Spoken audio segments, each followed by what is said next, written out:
Alors, pour que je puisse partager, je crois qu'il faut que Oui, tu je sortes. quitte. Voilà, Je quitte. super. Merci beaucoup. Voilà. Et vous me dites si c'est On OK. voit tout. C'est C'est super. OK de votre côté. Bon, bah, très bien. Impeccable. Donc moi je m'appelle Adrien Collard, donc je suis directeur commercial pour Le Fourgon. Et Le Fourgon, c'est une start-up du Nord, donc le siège est basé à Lille, à côté, dans une commune qui s'appelle Vambrochy, euh, et qui existe depuis 2 ans et demi, depuis avril 2021. Alors, j'entends quelqu'un parler. Ouais. Attends, on va couper les micros. Ok. Mute all. Voilà, donc on existe depuis avril 2021. Trois cofondateurs, Charles Christori, Stéphane Dessin, Maxime Tarin, qui se connaissent depuis pas mal de temps. Le CEO, il s'appelle Charles Christori, c'est celui qui était en photo tout à l'heure. Charles, c'est un entrepreneur depuis toujours. Donc c'est trois cofondateurs qui ont la quarantaine, qui ont des enfants. Et ça a été un élément important pour la création de l'entreprise. C'était de se dire qu'ils en avaient ras-le-bol d'avoir des poubelles pleines toutes les semaines qui se remplissaient plus vite qu'elles ne se vidaient, avec les bouteilles de lait des enfants, les bouteilles d'eau pour ceux qui boivent de l'eau en bouteille, etc. Et qu'il fallait agir et que si eux, en tant qu'entrepreneurs, n'agissaient pas, bah, qui allait agir? Donc c'est pour ça qu'en avril 2021, le fourgon est né. Alors pourquoi c'est né? Alors attendez, hop, il y a un petit problème dans ma presse. Voilà. En gros, ce qu'on aime dire à nos clients, c'est qu'il faut évidemment réveiller la conscience, mais c'est quand vous finissez votre déjeuner ou votre dîner le soir, bah, votre assiette, en général, vous ne la mettez pas à la poubelle. On n'est pas tous grecs, hein, donc on met ça en général dans un lave-vaisselle, on lave et on réutilise. Donc on fait ça sur des assiettes, sur une tasse de thé, sur une tasse de café, sur une brosse à dents.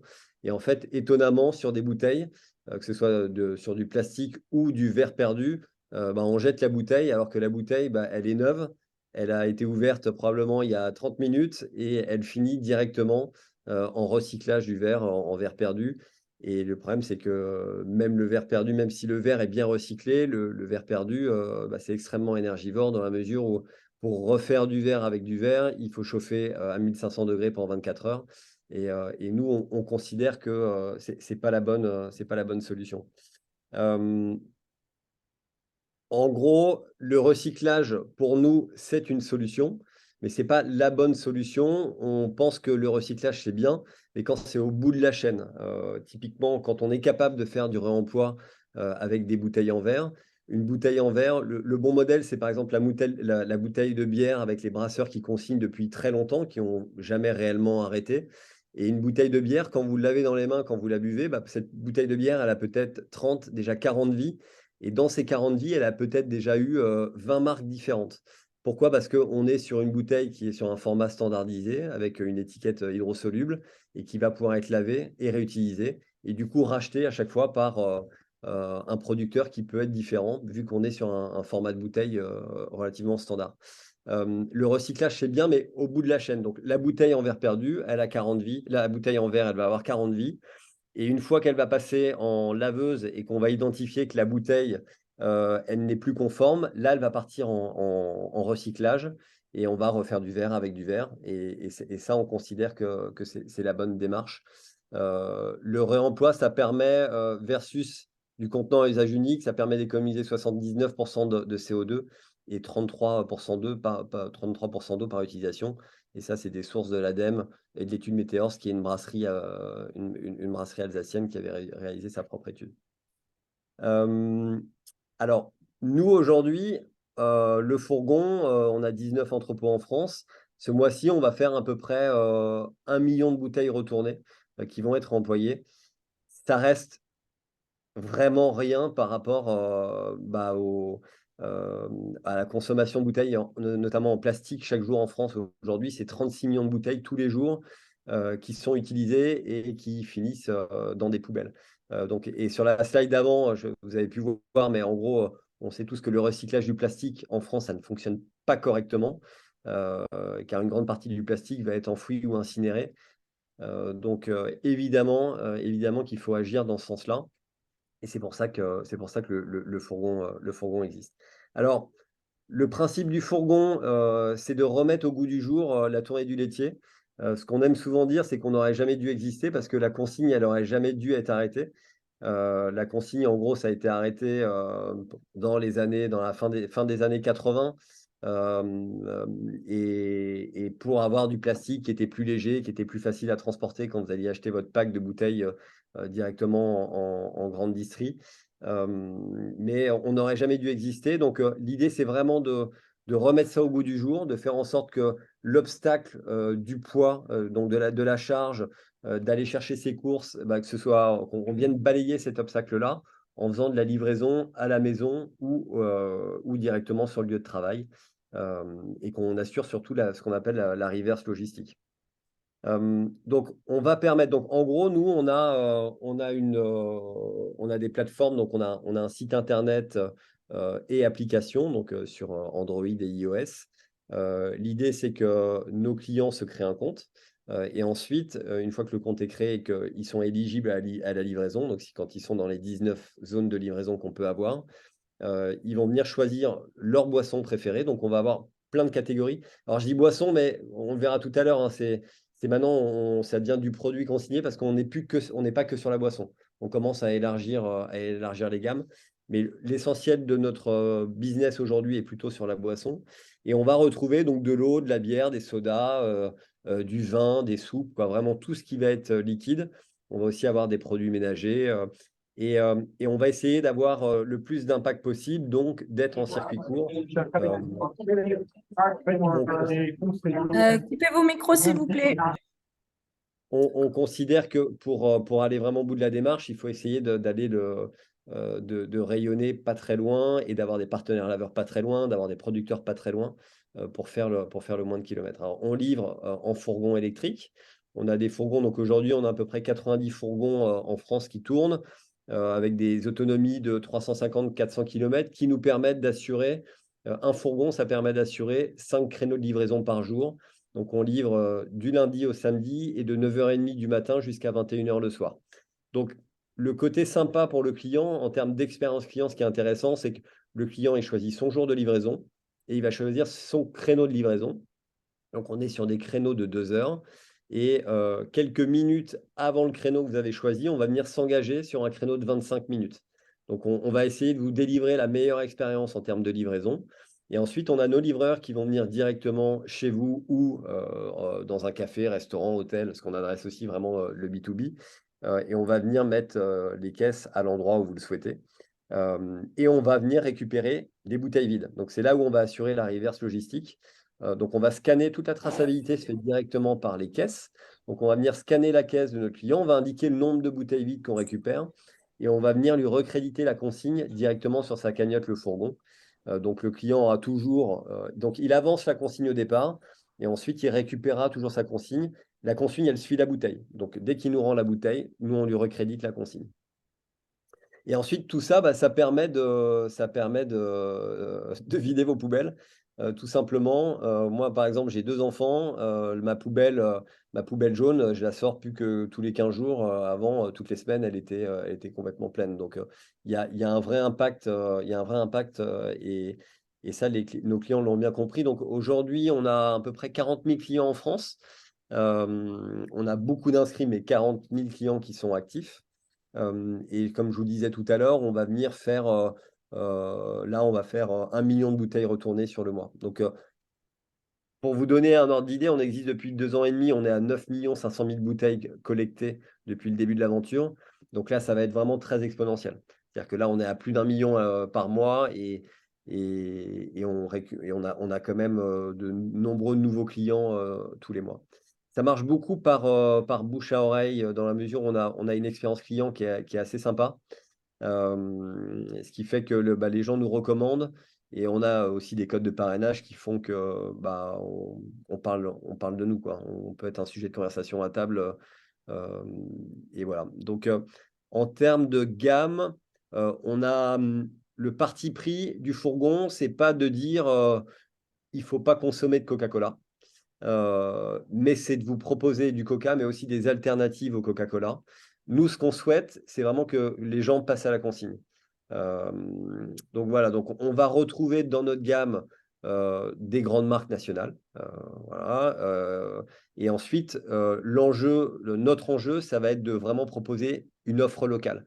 Quoi, on part du principe que pour se différencier et faire en sorte que les gens, soient fidèles à notre marque, il faut aussi qu'ils trouvent des produits qui sont sympas, avec un bon rapport qualité-prix, qui sont, fabriqués par le producteur qui est, pas très loin de chez eux et qui va bien leur raconter leur histoire et qui vont potentiellement pouvoir rencontrer. Donc on a, par exemple à Lille, qui est un de nos plus gros entrepôts, on a 70 de notre offre qui est en circuit court, donc avec des fournisseurs qui sont dans un rayon de 250 kilomètres. Et puis après, on a aussi une stratégie de marque propre, on a commencé par le lait en début d'année. Le lait, par exemple, on a co-investi avec un producteur, en Ardèche, parce que malheureusement, le lait en France, du lait, stérilisé, il n'y a plus une grande marque qui fait du lait stérilisé consigné. Donc en fait, ce qui se passait, c'est que nous, on achetait en Belgique, c'est à 50 kilomètres de chez nous, le siège étant à Lille, donc ça n'a pas du tout choqué nos clients, lillois d'avoir, du lait belge, consigné et stérilisé. Stérilisé parce qu'on a des DLC, qui sont beaucoup plus longues et pour nous, dans la gestion, c'est quand même plus facile. Sur du lait frais, c'est quand même assez compliqué. Voilà, donc mais quand on a commencé à notre expansion, aller à Nantes, à Rennes et qu'on vendait, un lait belge, beaucoup de nos clients nous ont dit: «Non mais ça, c'est pas possible». Donc on a trouvé des solutions en co-investissant avec un producteur, un agriculteur en Ardèche, qui vient, et donc on vient sortir notre lait en marque propre, via un co-investissement. Et puis après on a sorti des bières, le fourgon, donc on travaille avec les producteurs, nos producteurs, qui sont aussi référencés chez nous, avec leur marque. On a sorti des jus là cet été qui fonctionnent très bien, avec un super rapport qualité-prix. Il y a des soudes qui arrivent. Bon bref, on a une vraie, stratégie aussi de marque propre. En termes d'expérience client, je vous ai mis cette slide parce que, là, on a la meilleure note de livraison, en France. Vous regarderez, mais sur Trustpilot, je crois qu'on est remonté à 4,98, sur plus de 15 000 avis et sur Google, on a 5 sur 5. Et en fait, ça, le secret de ça, déjà, c'est nos livreurs. C'est-à-dire qu'on recrute des livreurs, on essaye de les prendre les plus solaires possibles et avec un vrai sens du service client. C'est hyper important pour nous que nos livreurs puissent passer du temps avec le client, échanger avec le client, se nourrir de leur feedback pour savoir, sur quel produit on a envie d'aller. Et dans nos catégories, dans l'évolution de nos catégories, il y a aussi le fait que nos clients nous demandent des produits. Donc il y a cette partie-là qui est vraiment, humaine, et qui est la vraie identité du fourgon. Et puis, la partie tech, on est une boîte digitale. Charles, qui est le CEO, avait une entreprise qui s'appelait Addictis, qui était déjà dans le digital, il y a 20 ans. Un des cofondateurs, et CTO était le CTO d'Addictis. Donc on a cette vraie identité digitale. Et ce qui est intéressant dans tout ça, c'est que, pour délivrer une super expérience client, ils sont vraiment partis d'une feuille blanche dans la mesure où il n'y avait aucun logisticien, il n'y avait pas d'expérience logistique, dans les 3 cofondateurs. Au début, ils étaient 3, hein, donc voilà, donc ils sont vraiment partis d'une feuille blanche et tout a été codé en interne. Donc on a vraiment notre tech qui nous appartient, et qui est extrêmement fiable parce qu'aujourd'hui, on a 40 000 clients, qui commandent tous les mois, et il n'y a pas de bug, quoi. Donc ça tient vraiment la route. Et, et donc voilà, donc une vraie expérience qui fait que, on est recommandé et on a plein de nouveaux clients qui viennent à nous aussi grâce à ça. Alors, là, je vous ai mis cette slide pour vous montrer, comment ça fonctionne réellement. Alors, si on part de la commande, donc, le client va passer sa commande. Donc nous, on a 19 entrepôts en France. Donc alors, on va avoir des entrepôts qui sont de taille assez différentes. On a par exemple des villes comme, Metz, Saint-Étienne, qui sont des plus petites villes qu'un Bordeaux, Toulouse ou Lille, ou Strasbourg. Donc on va avoir des tailles d'entrepôts différentes. Donc, et dans ces entrepôts-là, donc quand on démarre en général, on a un responsable d'entrepôt, 2 livreurs, 2 fourgons électriques et on démarre de rien du tout. On vient faire un peu de communication pour faire savoir qu'on ouvre une ville. Là, par exemple, on a ouvert Metz la semaine dernière et ensuite, on va faire en sorte de développer notre business. Donc c'est aussi pour ça qu'on en parlera, mais dans le financement, on est une start-up, hein, donc on lève des fonds aussi pour aller faire de l'expansion parce qu'un entrepôt, pour qu'il soit rentable, il nous faut 2 ans et demi à peu près et une belle traction. Donc, on reçoit une commande. Donc ensuite, tout est digitalisé. Donc, on va avoir nos préparateurs en entrepôt qui vont recevoir directement la commande sur leur smartphone. Donc, on va venir scanner la caisse pour assurer de la traçabilité. Ensuite, on va venir faire notre picking et remplir les caisses. Donc, dans les caisses, ce qui est intéressant pour nos clients, c'est qu'on livre à partir d'une une caisse pleine. Donc, sur des grandes bouteilles, on va mettre 12 bouteilles dans la caisse. Sur des petites bouteilles, on va mettre 20 bouteilles dedans. Mais ce qui est chouette, c'est que le client, il peut venir panacher, c'est-à-dire qu'il peut venir mettre une bouteille de cola, une de limonade, une bouteille de vin. Il peut vraiment mettre ce qu'il veut. On ne l'oblige pas sur des volumes. Il n'y a que sur l'eau où c'est minimum par 6. Mais sur le reste, c'est vraiment à l'unité. Donc ensuite, la commande va être préparée. On va aller livrer notre client et poser ses caisses là où il le souhaite. Et à ce moment-là, on va commencer à assurer la reverse logistique où on va récupérer les bouteilles. Donc on va, chez le client directement, libérer les caisses et libérer la consigne en live. Ensuite, une fois qu'on a récupéré les bouteilles, on revient à l'entrepôt et là, on va assurer un flux de tri. Donc le tri va se faire de façon assez différente. C'est-à-dire que typiquement, un Coca-Cola, il n'y a personne qui peut utiliser leur bouteille. Donc, Coca, on met dans un flux et c'est Coca-Cola qui va récupérer ses propres bouteilles, qui vont repartir en usine Coca. Ils vont les laver, ils vont réembouteiller. Il y a pas mal de producteurs qui font beaucoup de volume, qui sont quand même équipés de leur propre laveuse.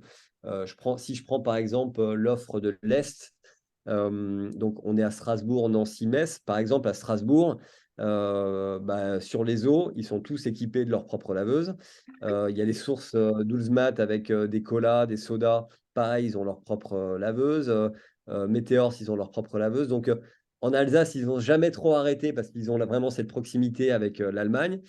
Et du coup, ils sont équipés. Mais pour les autres, par exemple, un brasseur qui va faire donc une petite bière artisanale où on ne va pas être sur des très, très gros volumes, bon, bah là, pour qu'il puisse s'inscrire dans la consigne, il va falloir qu'il y ait un partenaire laveur parce que lui n'a pas forcément les moyens d'investir 800 000, 1 million dans une machine pour laver les bouteilles. Donc là, en gros, on va s'appuyer sur un partenaire laveur et on va mettre dans un flux toutes ces bouteilles-là qui vont partir chez le partenaire laveur. Et ensuite, c'est lui qui va directement laver les bouteilles et c'est lui qui va revendre les bouteilles à d'autres producteurs. Donc le producteur ira acheter des bouteilles, des lots de bouteilles qui ont déjà été utilisées, mais sincèrement qui sont vraiment comme neuves. Donc ça peut être des bouteilles qui ont 30, 40 utilisations. Et ensuite, il va réembouteiller, il va nous relivrer à l'entrepôt et ça va repartir comme ça. Donc nous, en fait, ce qu'il faut retenir, c'est que on est un super logisticien et on s'inscrit comme un acteur de la reverse logistique. Donc, ce qui veut dire que là, aujourd'hui, on fait que nos produits, mais demain, on pourrait tout à fait se dire, OK, pourquoi on n'irait pas récupérer les contenants d'autres entreprises qui n'ont pas cette flexibilité-là pour faire en sorte que les contenants soient récupérés et remis à des partenaires laveurs. Bon, on n'y est pas encore, mais, oui? Pardon, juste pour voilà, il n'y a plus d'écho, s'il y a l'écho. Donc c'est Bon, bon, là, je pense il n'y a qu'on plus est d'écho. OK. Ce que j'en comprends, c'est que quand vous êtes avec un partenaire local, ça fait vraiment beaucoup de sens parce que vous l'avez, vous pouvez lui renvoyer, il n'y a pas de distance. Quand c'est sur un coca, alors, mais les coca, ils ont des usines d'embouteillage un peu partout. Mais si vous êtes sur une marque de bière qui est à l'Est, si vous récupérez des bouteilles à Marseille, vous les renvoyez à Strasbourg. Ou Ouais, non, pas? parce que en fait, alors juste, les bouteilles qui sont à l'Est, elles ne seront pas en vente à Marseille, par exemple. Bon, on n'est pas à Marseille, mais elles ne seront pas en vente à Toulouse. C'est-à-dire qu'on a une Euh, offre. Même parce que vous n'avez pas que des marques locales, par contre. Quand vous Alors, êtes dans le local, je comprends. on a des marques nationales. Ouais. On a des marques nationales. Les marques nationales, par exemple, le Coca, c'est pas Coca qui vient récupérer directement chez nous. On a des partenaires qui viennent récupérer, qui viennent stocker des gros volumes. Et une fois que les gros volumes sont atteints, Coca va venir les rechercher et va venir et va laver les bouteilles directement dans leur usine. Mais on essaye, par exemple, sur la bière, on essaye d'avoir une approche la plus locale possible. Par exemple, les bières du Nord, alors il y en a quelques-unes qui sont vendues à Lyon, par exemple, parce qu'on nous demande les bières belges, les bières du Nord, ça a une identité un peu particulière. C'est comme avec le vin, quand vous voulez un Bordeaux, il y a des produits comme ça qu'on met un peu partout. Mais globalement, la craft beer qui est à Lille, vous ne la retrouvez pas à Lyon ou à Toulouse. Mais par exemple, de la lèvre consignée, oui, en effet, il y a une collecte qui va se faire au niveau national. Le tout, c'est d'avoir des entrepôts, des camions qui sont ultra optimisés pour avoir un impact le plus faible possible, quoi. J'avais lu une étude, mais il y a un peu de temps, qui disait que pour le retour des bouteilles en verre, étant donné leur poids, il fallait que le retour se fasse sur un rayon de 150 km. 250. 250, me dit Elsa. Je ne sais pas si c'est des chiffres que tu D'accord. as, c'est intéressant. C'est-à-dire que c'est pas du tout l'idée de challenger ce que vous faites, hein. C'est juste génial et c'est magique. Et on voit bien que vous avez une approche la plus régionale. Mais est-ce que tu as ce chiffre-là quelque part ou pas? Est-ce que vous êtes d'accord Alors, avec... Alors pour le coup, alors ce chiffre, je ne l'ai pas. Ce que je peux vous dire, c'est que demain, on va publier notre ACV. Là, on a fait une ACV Ah, qu'on top! va publier demain. Et un peu de teasing, mais en gros, ce qui ressort de cet ACV, c'est qu'au bout de 3 lavages, l'impact commence à être intéressant. C'est-à-dire que une bouteille à usage unique, que ce soit en plastique ou en verre perdu, versus du réemploi, c'est au bout de 3 lavages qu'on commence à être neutre et qu'on commence à avoir un vrai impact. Mais Mais, indépendamment de la nous, distance Bah parcourue non, par cette c'est pas bouteille, possible. C'est pas possible. forcément, ça doit varier. Si la bouteille, je te posais une question dans le chat, c'était est-ce que Coca ouais. ou les grandes marques de distribution nationale, elles ont plusieurs sites de Ouais, lavage non. ou elles en ont qu'une? Non, non, elles en ont plusieurs. Elles en ont plusieurs. Coca, par exemple, pour le Nord, les bouteilles qui sont récupérées ici, ça part à Dunkerque, donc c'est pas très loin. Ils ont pas mal de bouteilles, ils réembouteillent beaucoup en Île-de-France. Ils ont des usines aussi dans le sud. Après, en revanche, tu vois, l'EF, sur de la bière l'EF, ça remonte. Ouais. Et je pense qu'il y a un seul endroit où les bouteilles vont être nettoyées. Le tout, c'est de faire en sorte que oui, ta logistique soit parfaitement optimisée. Mais oui, oui, on n'est pas parfait, hein. Là-dessus, on Non, n'est pas mais c'est parfait. normal. Mais là-dessus, en fait, il y a quand même ce que je vous disais tout à l'heure en préambule, c'est que on a fait le choix de mettre des marques nationales parce que on nous les demande. Et nous, ce qui nous intéresse, c'est que les gens basculent sur la consigne et qu'au final, il y a un impact. Alors oui, en Bien sûr. effet, Ouais, vous bien avez sûr. raison. S'ils prennent une bière nationale à Toulouse et qui doit remonter en Belgique pour être lavée, ça a beaucoup moins de sens. Ouais, bien sûr. Et le jour où toutes les bouteilles seront standardisées, ça refera du sens, mais on n'y est pas encore. Mais super Absolument. intéressant, hein. Alors Ouais. ça, on n'y est pas encore, hein. Mm. Mais ouais, en fait, les bouteilles, c'est des vrais objets marketing. Donc c'est vrai que ouais, ça, on n'y est pas encore. Mais nous, vraiment, ce qu'on souhaite, et on pousse à fond nos producteurs locaux dans nos communications, nous, ce qui nous intéresse, c'est que nos clients, ils aillent au bout de la démarche et qu'ils commandent des produits locaux. Super. Ouais. Et du coup, et ce qui est Euh, intéressant, c'est que sur les produits locaux, on va avoir un positionnement prix qui va être plus intéressant que sur du Coca-Cola.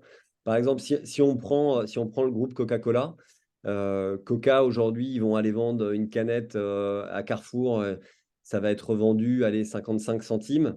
Nous, une bouteille de Coca-Cola en verre consigné, on va devoir la vendre 90 centimes TTC parce que Coca nous la vend 82 centimes. Donc, quand on leur dit on ne comprend pas, la bouteille, elle est amortie, elle est réemployée, qu'est-ce qui fait que vous vendez probablement 2 fois plus cher? Parce que là, en plus, je vous parle du prix de vente Carrefour. Donc, à mon avis, ils vendent 2 fois plus cher du verre consigné. Mais en fait, pour eux, c'est un produit qui est destiné à leur marché un peu premium, qui est le CHR, et que ça doit finir en terrasse de café, ou voilà. Et du coup, nous, on se bat contre ça dans la mesure où le client, quand il vient chez nous, le premier réflexe qu'il va avoir, c'est de comparer sur des produits où il a une notion du prix. Donc, typiquement, il va aller regarder du Coca, il va dire, OK, 55 centimes versus 90. Waouh, le fourgon, c'est trop cher, il se gave, alors que pas du tout. Typiquement, sur du coca, on fait 8% de marge. Je pense qu'on le vend à perte, quoi. Mais on sait que c'est un produit d'appel, de comparaison. Et ça fait partie des obstacles, des barrières dont on s'est parlé. Ouais. Justement, sur peut-être tu allais nous en parler après, mais sur l'élargissement de la gamme et Oui. les travaux de standardisation des contenants qui se font, enfin les nouveaux contenants qui sont sortis là par Citeo, tout ça, est-ce que ça change des choses pour vous et les producteurs avec qui vous travaillez? Oui, bien sûr, ouais, tout à fait. Ça change pas mal de choses. Moi, ce que je peux te dire d'un point de vue producteur, ce qui est intéressant, c'est que il y a 2 ans et demi, quand ça a été lancé, il y avait beaucoup de producteurs qui n'étaient pas du tout chauds. Notamment, je pense au vin. Sur le vin, tu vois, les vignerons nous disaient non, non, mais pas du tout, trop compliqué, on l'a fait avant. Et puis, à quoi ça va me servir? Je paye ma bouteille. Bon, je pense que d'un point de vue RSE, on n'adressait pas forcément les bons, mais je paye ma bouteille neuve moins cher qu'une bouteille qui pourrait être réemployée. Et là, on commence à avoir des producteurs qui viennent à nous pour passer à la consigne. Il y a eu un fait majeur, c'est la guerre en Ukraine, hein, le verre a explosé. Donc en fait, c'est le portefeuille qui fait que des producteurs viennent à nous parce qu'ils comprennent que plutôt que d'acheter une bouteille 45 centimes, ils vont l'avoir à 28 centimes, 30 centimes sur une bouteille réemployée qui est comme neuve. Donc c'est quand même c'est quand même la notion économique qui fait que les producteurs viennent à nous. Et voilà. Et après, sur la standardisation de la bouteille, c'est vrai que ça règle pas mal de problèmes. Nous, on travaille avec eux, mais on essaye aussi on va convertir les producteurs. C'est-à-dire que notre équipe d'acheteurs, donc on a 6 acheteurs aujourd'hui qui travaillent pour le fourgon avec des catégories bien différentes. Leur job, c'est d'aller voir des producteurs qui sont complètement réticents au début à la consigne et d'aller les convaincre. Et il y a des producteurs, on met 1 an à les convaincre, mais à la fin, ils y vont, quoi. Donc c'est quand même chouette. Mais le cahier des charges, il peut être un peu complexe quand même pour un vigneron, par exemple, qui vient faire son tirage une fois par an, qui est artisan, commerçant, agriculteur, quoi. Ça demande quand même un petit peu de suivi. Il faut faire des tests avec le partenaire laveur. Donc, mais nous, on se bat pour ça et on est content à chaque fois qu'on arrive à convertir un producteur. C'est une grande fierté pour le fourgon. Bravo, super. Bon, on te laisse continuer, tu avais peut-être d'autres choses à nous Ouais, partager, ok, ouais. très bien. Bon, notre promesse client, c'est de livrer chez vous à domicile. Alors, 80% de nos clients, c'est des particuliers. 15% de nos clients sont des professionnels. Et dans les professionnels, alors, ça augmente de plus en plus les pros dans la mesure où il y a 1 an, où on a décidé de créer la business unit, notre division professionnelle.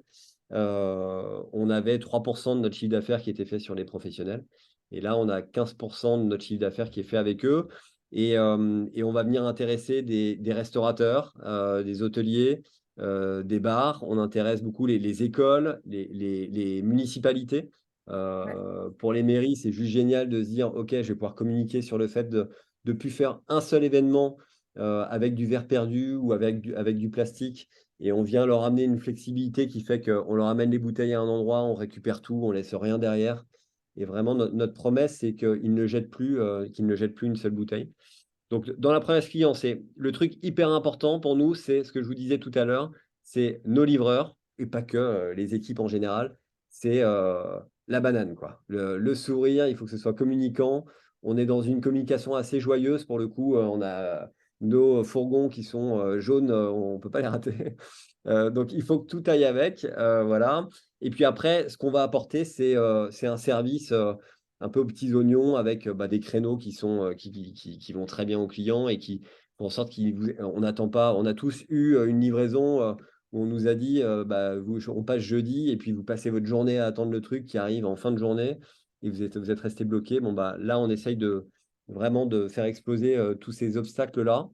Et puis, produits locaux, j'en ai parlé et la promesse, c'est que 100% de notre offre est consignée. On a quelques petits concurrents qui font de la consigne, mais qui ne font pas que de la consigne, qui font aussi un peu de verre perdu. Nous, vraiment, ce qu'on veut, c'est rester sur une logique de tout est consigné, on ne jette rien.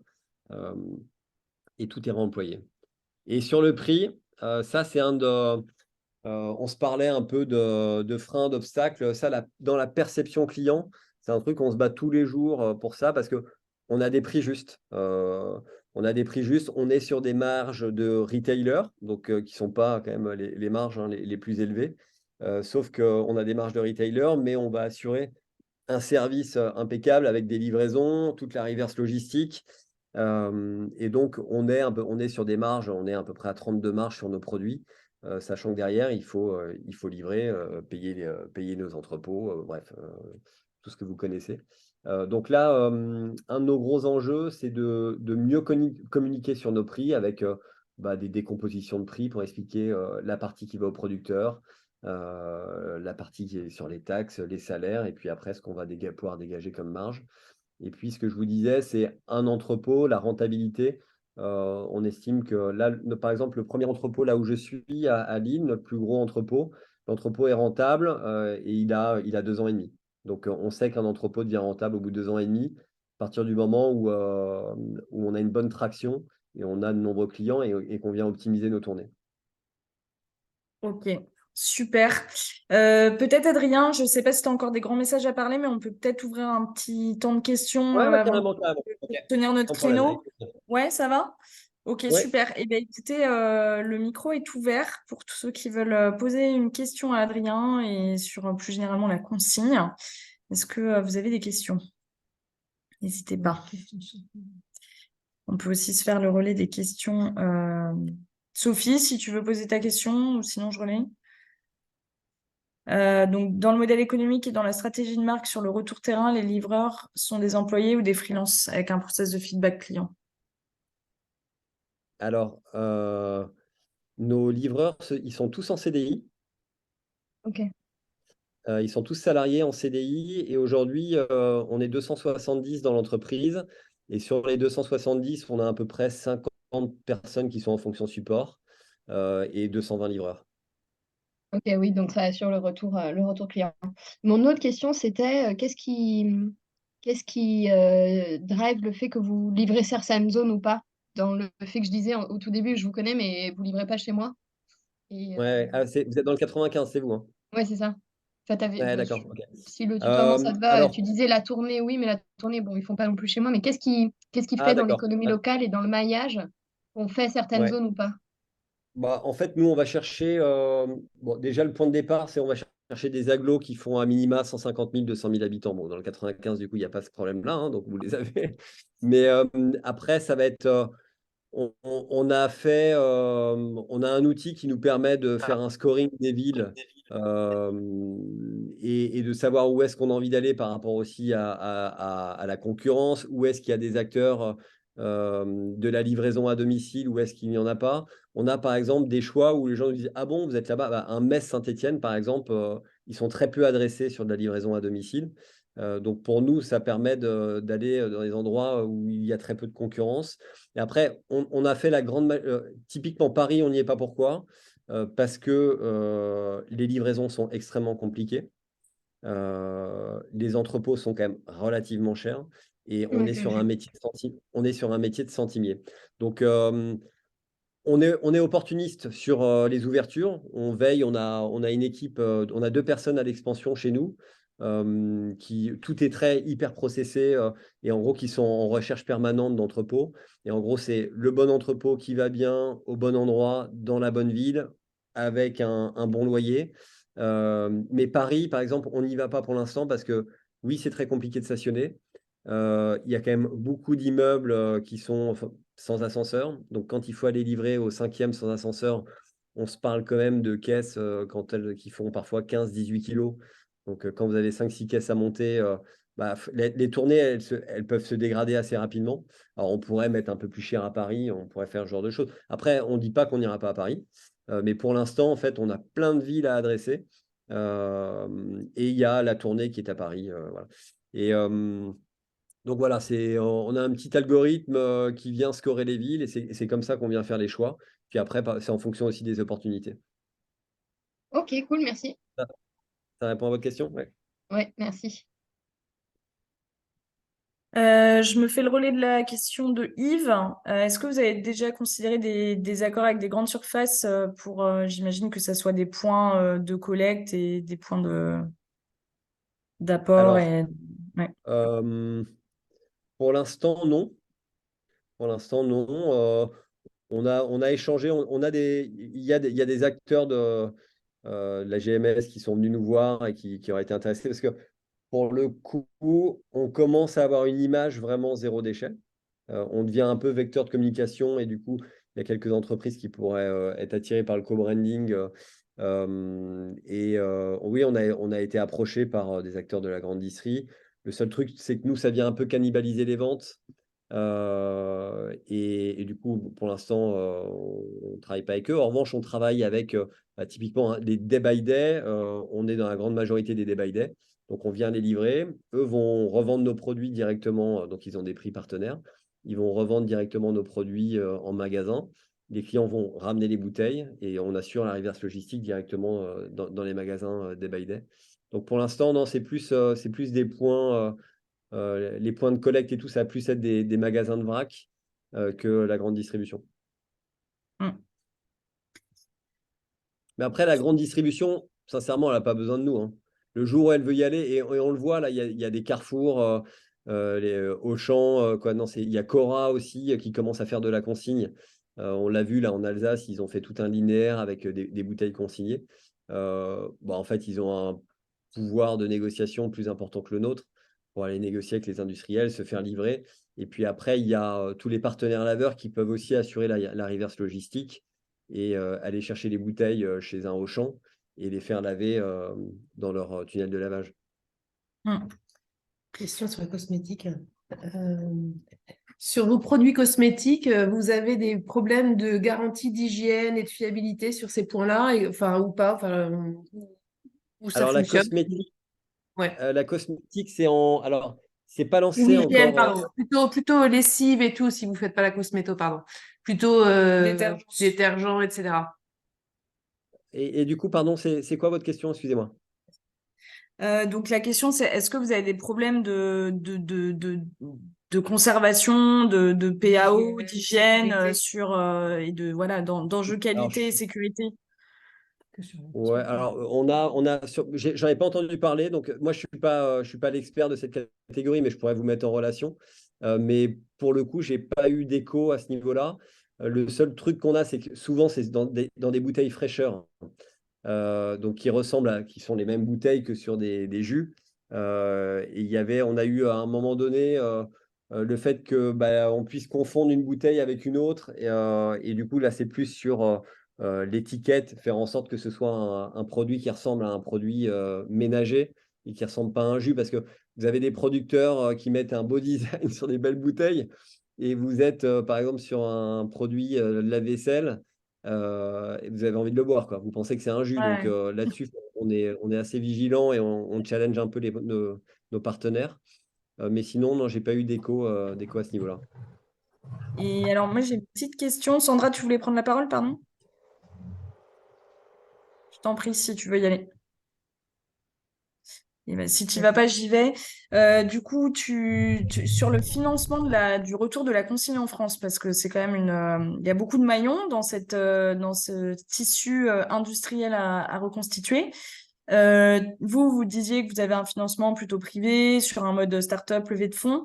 Vos partenaires qui sont des laveurs, des producteurs, des magasins vrac, tous ces petits acteurs indépendants. Enfin, en gros, est-ce que tu as une vision un peu sur qui finance le retour de la consigne en France? Quels sont les soutiens? Quels sont les leviers financiers? Voilà. Ouais. Alors, nous, là, alors, sur le financement du fourgon, on a fait une première levée l'année dernière, en juillet l'année dernière, en seed pré-seed, où on a levé 4,5 millions. Alors, il y avait un peu de BPI France, mais on était plutôt sur du business angel. Donc Mhm. des investisseurs parisiens, plutôt du Nord. Le réseau, on reste une entreprise du Nord, donc plutôt du réseau du Nord. Là, on a fait une levée de fonds, on vient de finaliser une levée de fonds, une série A où on a levé 10 millions d'euros. Là, en revanche, là, c'est des fonds d'investissement qui rentrent. Alors, je crois que Charles n'a pas encore trop communiqué dessus, donc, mais c'est plutôt des investissements privés. Après, il y a BPI France aussi qui nous aide. Alors, on n'est pas, on est dans du, on est en non dilutif, mais il y a du financement aussi qui va se faire comme ça. Et ensuite, on vient de nommer. Alors, on courait pas après les subventions parce que ça prend du temps. Mais là, on vient de nommer une impact manager chez nous, et on a 2 personnes qui sont concernées par ça et qui vont aller chercher de la subvention. Typiquement, on discute avec l'ADEME, on discute avec les régions, le département, quoi. On discute avec pas mal d'acteurs qui sont prêts à nous accompagner. Il y a des villes aussi qui sont prêtes à nous accompagner, à nous accueillir, qui ont cette volonté de faire du zéro plastique très rapidement et du coup qui ont envie d'avoir des acteurs qui sont capables de proposer quelque chose à la population. Donc là, c'est quelque chose qui est pas nouveau, mais presque chez nous, où on va, oui, on se challenge pas mal pour aller chercher de la subvention, on va dire un peu plus publique, quoi. Et non Ok. des fonds privés. Ouais. Mais ça répond bien. Je peux pas vous donner de chiffres, mais parce Non, qu'il non, n'y a bien rien de sûr. signé. Moi, ma question, c'était aussi sur vos partenaires et sur les unités de lavage. Oui, Même modèle, tu dirais, c'est plutôt ouais, même du modèle. financement privé? Ouais. Ouais, ah ouais, ouais, absolument. Ouais, alors eux, je pense qu'ils vont chercher un peu plus de subventions, mais ça reste du modèle startup. C'est un écosystème de Ouais. startup qui est dynamique, qui se réveille bien. Tous les partenaires laveurs, là, avec France Consigne, Mm. c'est que des startups, hein. Ouais. Donc, ils sont plutôt sur du financement site pré-site, qui ne sont pas sur des montants. Là, bout à bout, je crois qu'ils ont levé 4,5 millions il y a quelques mois. Qui est une très belle levée, hein. C'est une très belle levée, je crois que c'est la plus grosse levée pour un laveur. Mais eux, je crois qu'ils ont une démarche d'expansion vraiment sur l'ouest, et puis rester dans le bassin nantais. Mais oui, oui, c'est plutôt. Il y a beaucoup de coopératifs aussi. Tu vois, on a fait une levée d'ITA de 2 millions d'euros, je crois que c'était en avril ou en mai dernier. Elle s'est faite très rapidement. C'est-à-dire qu'on comptait lever une somme, on a levé le double. Et ça s'est fait en 15 jours de temps, avec plein de petits porteurs qui mettaient 100 euros, 200 euros. Et ça, c'est assez réconfortant de se dire qu'on est soutenu aussi par nos clients. On a beaucoup de nos clients qui ont investi, via justement via l'ITA. Oui. Super. Bon, bah, c'est top. Je crois qu'on arrive au bout de notre chrono. Ok. En tout cas, c'était passionnant. Merci beaucoup, Adrien, pour les dessous, nous avoir ouvert les portes des dessous de la consigne et du fourgon, évidemment. Vraiment super heureuse de t'avoir écouté aujourd'hui et je pense qu'on serait très preneur et preneuse de l'ACV si vous la sortez en public. Ça nous Ouais, tout à fait, intéresserait on la sort, de... elle sort demain, elle sort demain en public, ouais, absolument. Génial. Eh ben écoute, on reste sur les ondes du fourgon pour avoir accès à ça. Et en tout cas, merci pour ton temps, merci pour le contenu, c'était passionnant. Et j'espère que on a pu faire découvrir le fourgon aux animateurs et que maintenant le bouche à oreille va évidemment fonctionner à son tour Ah, c'est sympa. dans notre communauté. Donc C'est merci sympa. beaucoup à tous. Merci de m'avoir invité. En tout cas, c'était très, très sympa. Et puis, il y a des questions auxquelles j'ai pas hyper bien répondu parce que c'est pas forcément mon secteur. Mais si vous avez des questions, vous voulez des réponses plus précises pour le coup, je peux demander aux personnes concernées chez nous. Donc, t'hésites pas à me faire un petit mail, et on y Non, mais répondra avec écoute, grand c'était plaisir. super. C'était super. OK? Merci à tous. Merci beaucoup Merci, et bonne puis journée à bonne fin de tous. Au journée. revoir. Au revoir.